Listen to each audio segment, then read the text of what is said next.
Hello everybody and welcome to my channel. My name is Gabrielle Ray and I present cases of unsolved homicides, missing persons, and unidentified people. Today I will be presenting you the unsolved homicide of Synika James. He was deceased on October 14th, 2015. He was 37 years of age and he had a huge heart. He spent his early days in South Bend, Indiana, and then moved to St. Paul, Minnesota as a kid. He had a knack for making people laugh and enjoyed cooking and going fishing. He fathered 6 kids ranging from 7 to 20 years old at his time of death, and everybody loved him. He turned 37 shortly before he was killed, and he was extremely proud that he celebrated his birthday without drinking. He was also 8 months sober. He was preceded in death by his father. He always helped out his family with all types of things, and he just got his 8-year-old nephew off the bus before attending a vigil for the 3rd anniversary of the shooting of Naressa Nunu Turner. She was 20 years old at her time of death, and it was the 3rd anniversary of the shooting. He went to the vigil with his 2 older sisters, and he was a longtime friend of Nunu. They knew each other since they were teenagers. Nunu was killed when she was sitting in a parked SUV in an alley on the 900 block of Rainy Avenue on October 14, 2012. A masked gunman opened the door, uttered her name, and shot her. She ended up dying at the scene. She fled to Atlanta with her daughter and was only visiting St. Paul to see her friends and family. Prior to her death, her former roommate, Synika James, had spread a rumor saying that Nunu was involved in the setup of Dominic Neely, a member of the East Side Boys, a gang, his death. And the rumor ultimately is what got her killed. Her family testified that she feared for her life because people thought that she witnessed a gang murder and or set it up. The threats ultimately are what led her to going to Atlanta, and she was trying to get away from what she thought was going to be her demise. She was with her sister's boyfriend and his friend, and they had purchased some marijuana. And after purchasing, they were followed into an alley by an SUV. The assailant asked to be let out and ended up firing from anywhere between 9 to 12 bullets into Nunu's body. 2 of them fatally struck her in the heart. She was sitting in the front passenger seat of the SUV, and the assailant then fled the scene after the shooting. The masked man ended up being Joe Campbell, an alleged member of the East Side Boys. He was convicted of second-degree murder in 2013 in a retaliation in killing Dominic Neely, another member of the East Side Boys. Campbell allegedly shot Turner over her involvement with not only the East Side Boys, but the Selby Siders, which is a rival gang of theirs. Still photos were taken at a nearby convenience store of Campbell wearing a mask, a grotesque white face striated with jagged stripes on top of his head. And Cornelius Bell, who was also pictured with him in the surveillance photos, was also charged with committing a crime for a benefit of a gang and 3 counts of aiding an offender.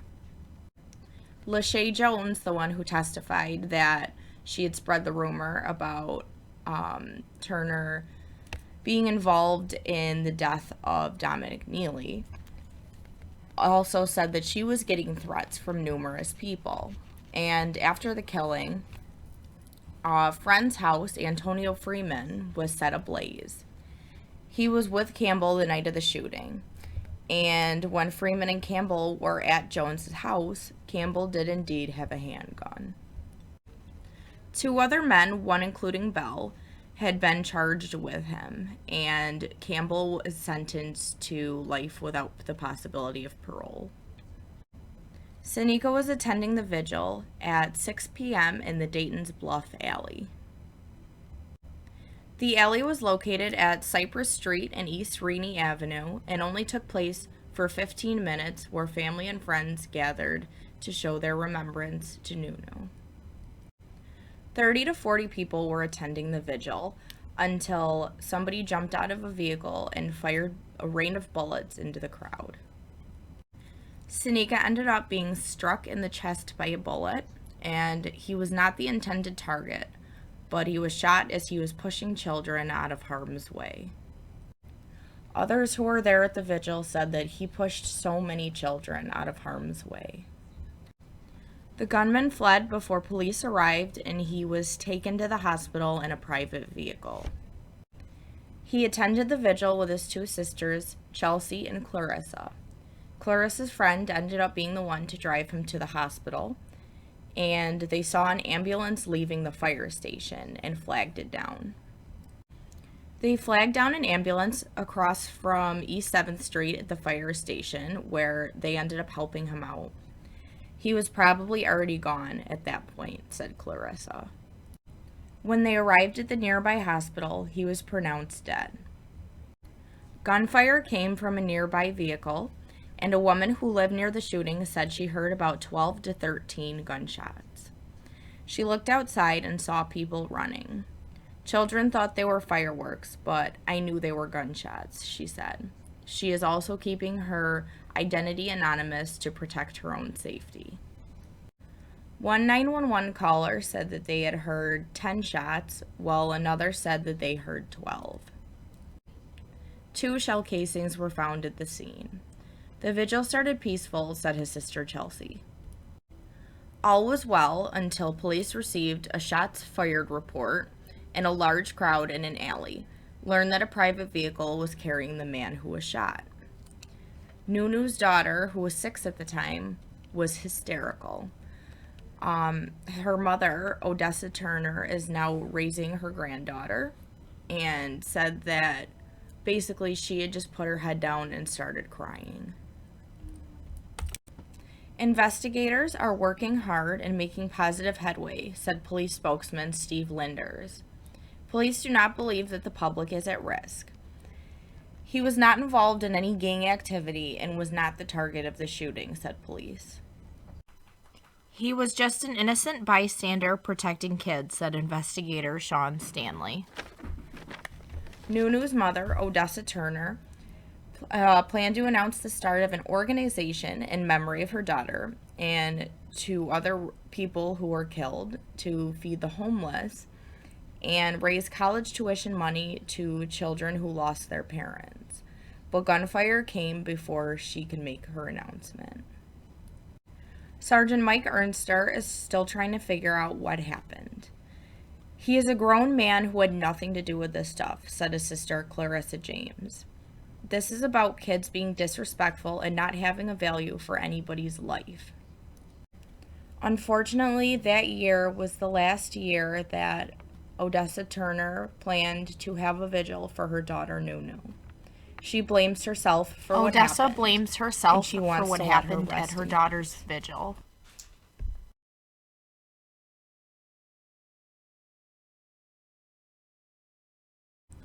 I'd do anything to see the violence stop, she stated.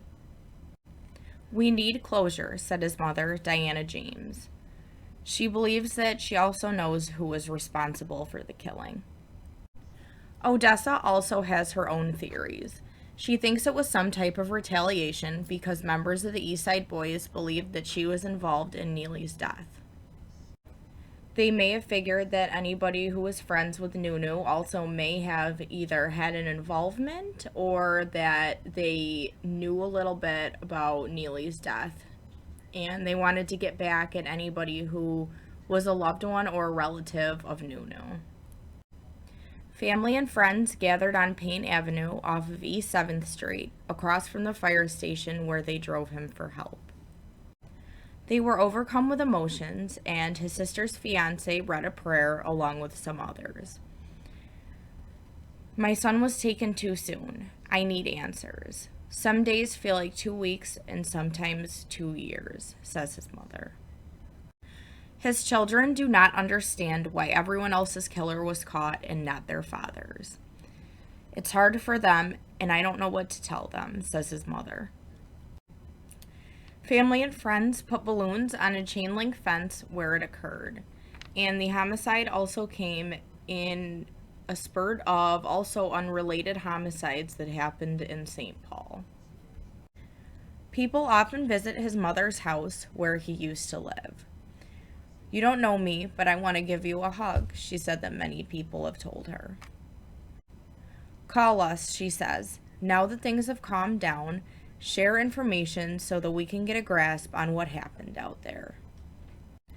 There is a $6,000 reward available for anybody with any information on this case. $5,000 from the family and $1,000 for Minnesota Crime Stoppers. Now, unfortunately, there are only a couple theories I could draw from this shooting, this very, very unfortunate shooting.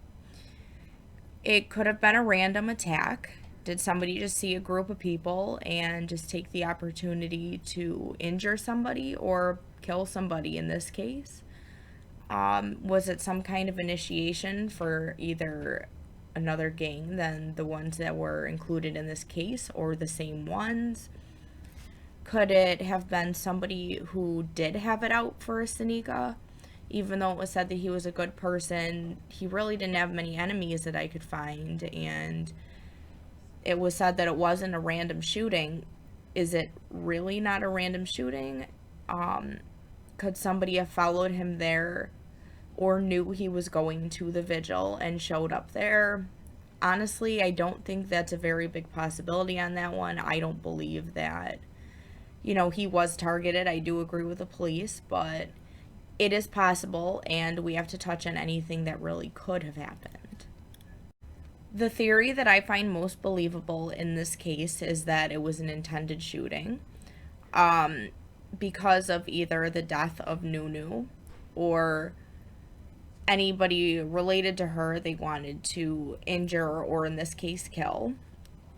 Did someone still have it out for her, or was it to purposely injure somebody in her friend group and or her relatives or loved ones? We don't know, unfortunately, but I feel that that is a very big possibility. What are the odds that someone would come and shoot and kill somebody at the same day and the same time as Nunu's vigil? Especially if it was only a 15-minute ceremony. I feel as if somebody knew that this was planned and somebody had the intentions of senselessly injuring or killing somebody.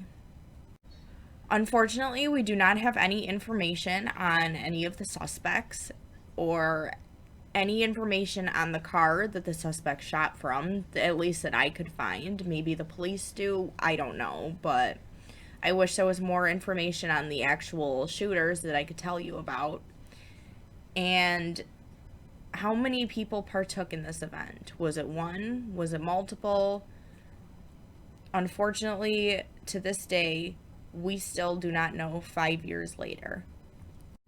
If you or anybody you know has any information on this case, please contact the St. Paul Police Department at 651-266-5650 or send an anonymous tip to crimes, which is 274637, and begin the message with tip 674. You can also go online to crimestoppersmn.org and submit a tip there. I will link everything in the description below. Unfortunately, that is all the information I have on Synika James's death. But thank you for watching, and I hope you all have a wonderful night.